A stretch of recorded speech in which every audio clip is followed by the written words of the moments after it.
Profetas e Reis. Introdução. A Vinha do Senhor. Foi com o propósito de transmitir os melhores dons do céu a todos os povos da terra que Deus chamou Abraão do meio de sua parentela idólatra e mandou-o habitar na terra de Canaã. Far-te-ei uma grande nação, disse Deus, e abençoar-te-ei e engrandecerei o teu nome, e tu serás uma bênção. Gênesis capítulo 12, verso 2. Foi uma alta honra aquela para a qual Abraão fora chamado, a de ser o pai do povo que por séculos devia ser o guardião e preservador da verdade de Deus para o mundo, povo esse por cujo intermédio todas as nações da terra deveriam ser abençoadas no advento do prometido Messias. Os homens haviam quase perdido o conhecimento do verdadeiro Deus. Suas mentes estavam entenebrecidas pela idolatria, pois os estatutos divinos, que são santos, justos e bons, haviam eles procurado substituir por leis em harmonia com os propósitos de seu próprio coração cruel e egoísta. Contudo, em sua misericórdia, Deus não os apagou da existência. Ele se propôs a dar-lhes a oportunidade de se familiarizarem com ele por intermédio de sua graça. Foi seu desígnio que os princípios revelados por intermédio de seu povo seriam meio de restaurar no homem a imagem moral de Deus. A lei de Deus devia ser exaltada, sua autoridade mantida, e à casa de Israel foi entregue esta grande e nobre obra. Deus separou-os do mundo para que pudesse confiar-lhes o sagrado encargo. Fê-los depositários de sua lei e propôs preservar por intermédio deles o conhecimento de si mesmo entre os homens. Assim devia a lei do céu brilhar no mundo envolvido em trevas, e uma voz devia ser ouvida apelando a todos os povos para que volvessem da idolatria a fim de servirem ao Deus vivo. Com grande força e com forte mão, Deus tirou seu povo escolhido da terra do Egito. Enviou Moisés, seu servo, e Arão, a quem escolhera. Fizeram entre eles os seus sinais e prodígios na terra de Cão. Repreendeu o mar vermelho, e este se secou, e os fez caminhar pelos abismos como pelo deserto. Salmo 105, verso 26 e 27, e Salmo 106, verso 9.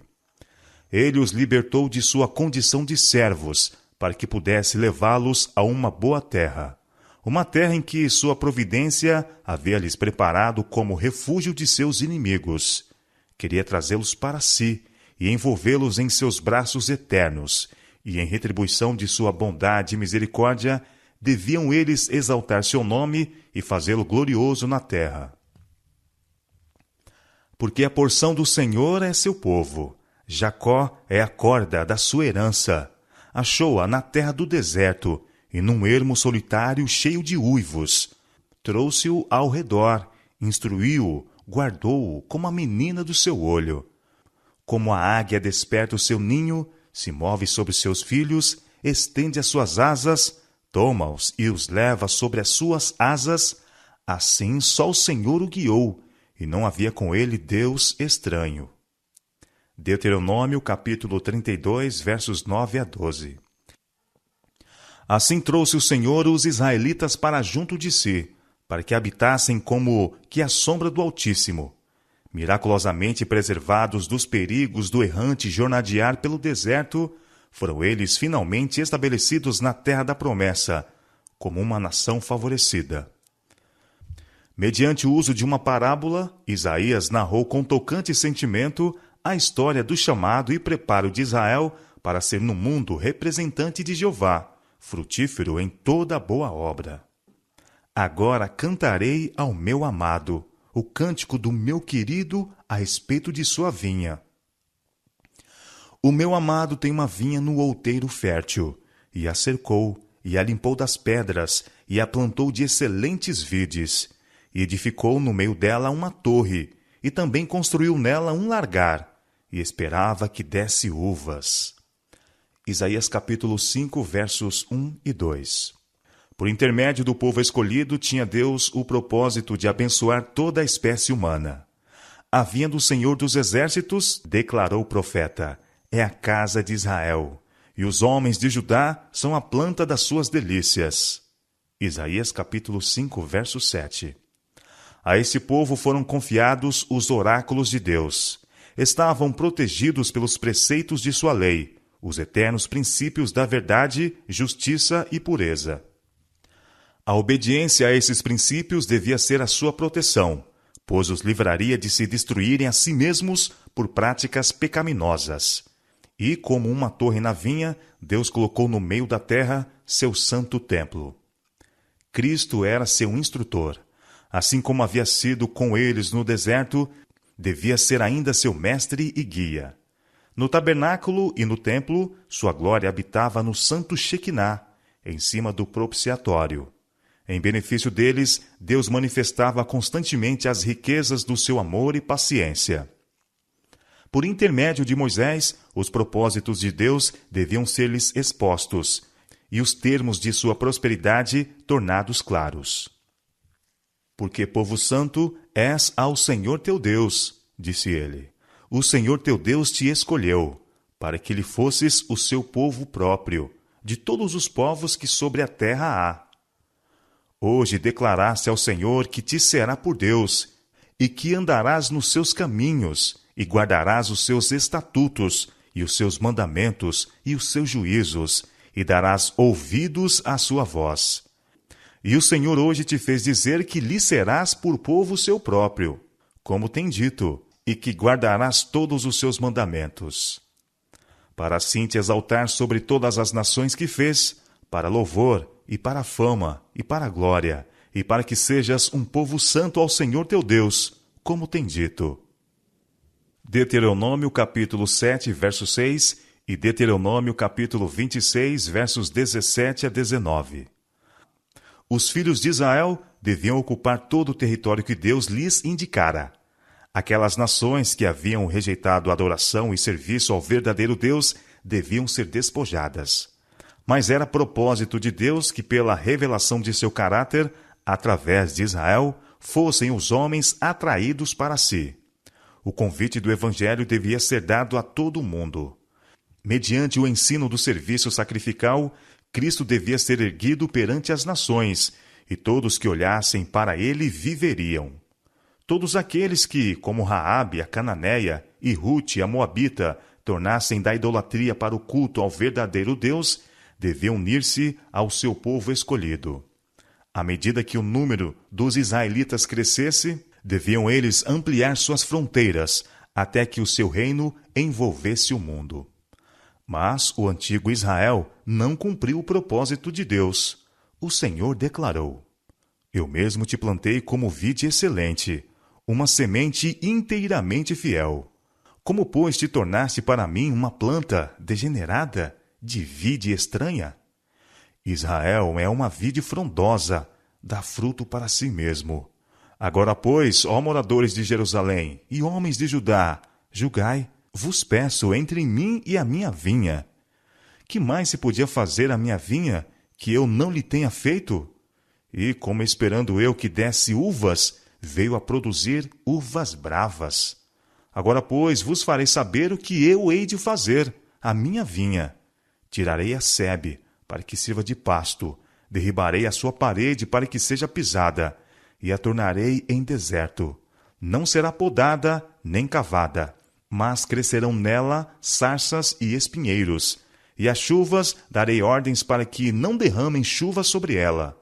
Porque esperou que exercessem juízo, e eis aqui opressão, justiça, e eis aqui clamor. Jeremias capítulo 2, verso 21, Oséias capítulo 10, verso 1 e Isaías capítulo 5, versos 3 a 7. O Senhor havia, por intermédio de Moisés, exposto perante o seu povo os resultados da infidelidade. Recusando guardar seu conserto, estariam se excluindo da vida de Deus, e sua bênção não podia vir sobre eles. Às vezes, essas advertências eram ouvidas, e ricas bênçãos eram concedidas à nação judaica e, por meio deles, aos povos em redor. Mas a maior parte das vezes em sua história, eles se esqueceram de Deus e perderam de vista seu elevado privilégio como povo que o representava. Roubaram-no do serviço que deles requeria e roubaram o próximo da guia religiosa e santo exemplo. Desejaram apropriar-se do fruto da vinha sobre a qual haviam sido postos como mordomos. Sua avidez e cobiça tornaram-nos desprezíveis aos olhos dos próprios pagãos. Assim deu-se ao mundo gentil a ocasião de interpretar mal o caráter de Deus e as leis de seu reino. Com coração paternal, Deus tratou com seu povo. Argumentou com eles sobre mercês concedidas e mercês retidas. Pacientemente pôs perante eles seus pecados, e em espírito de clemência esperou por seu reconhecimento. Profetas e mensageiros foram-lhes enviados para apresentar seus reclamos aos lavradores. Mas, em lugar de serem bem-sucedidos, esses homens de poder e discernimento espiritual foram tratados como inimigos. Os lavradores perseguiram-nos e mataram-nos. Deus enviou ainda outros mensageiros, mas receberam o mesmo tratamento dispensado aos primeiros, com a única diferença que os lavradores mostraram ainda mais determinado ódio. A retenção do divino favor durante o período do exílio levou muitos ao arrependimento. Não obstante, após seu retorno à terra da promessa, o povo judeu repetiu os erros das gerações anteriores e entraram em conflito político com as nações circunvizinhas. Os profetas, a quem Deus enviara para corrigir os males prevalecentes, foram recebidos com a mesma desconfiança e escárnio com que foram tratados os mensageiros dos antigos tempos. E assim, de século em século, os guardas da vinha fizeram-se mais culpados. A excelente vide plantada pelo divino lavrador sobre os montes da Palestina fora desprezada pelos homens de Israel e finalmente foi lançada fora da vinha. Tripudiaram sobre ela, pisaram-na a pés e esperavam que a tivessem destruído para sempre.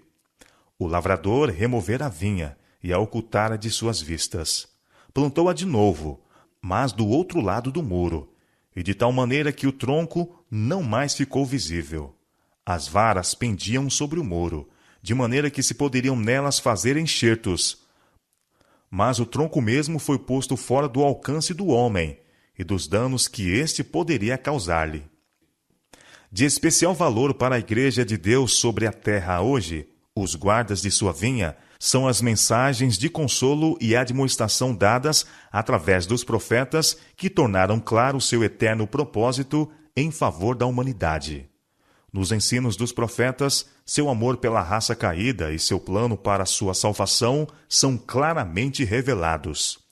A história do chamado de Israel, de seus sucessos e fracassos, sua restauração ao favor divino, a rejeição do Senhor da vinha e a execução do plano dos séculos por um bom remanescente a quem seria cumpridas todas as promessas do concerto, tal foi o tema dos mensageiros de Deus e sua igreja através dos séculos já passados. E hoje, a mensagem de Deus à sua igreja, aos que lhe estão ocupando a vinha como fiéis lavradores, não é outra, senão aquela expressa pelo profeta do passado. Naquele dia haverá uma vinha de vinho tinto. Cantai-lhe. Eu, o Senhor, aguardo, e a cada momento a regarei, para que ninguém lhe faça dano. De dia e de noite a aguardarei. Isaías capítulo 27, versos 2 e 3. Espere, Israel, em Deus. O Senhor da vinha está mesmo agora, reunindo dentre todas as nações e povos os preciosos frutos pelos quais tem há tanto tempo esperado. Logo ele virá para o que é seu, e nesse alegre dia, seu eterno propósito para a casa de Israel será finalmente cumprido. Jacó lançará raízes, e florescerá, e brotará Israel, e encherão de fruto a face do mundo. Isaías capítulo 27, verso 6.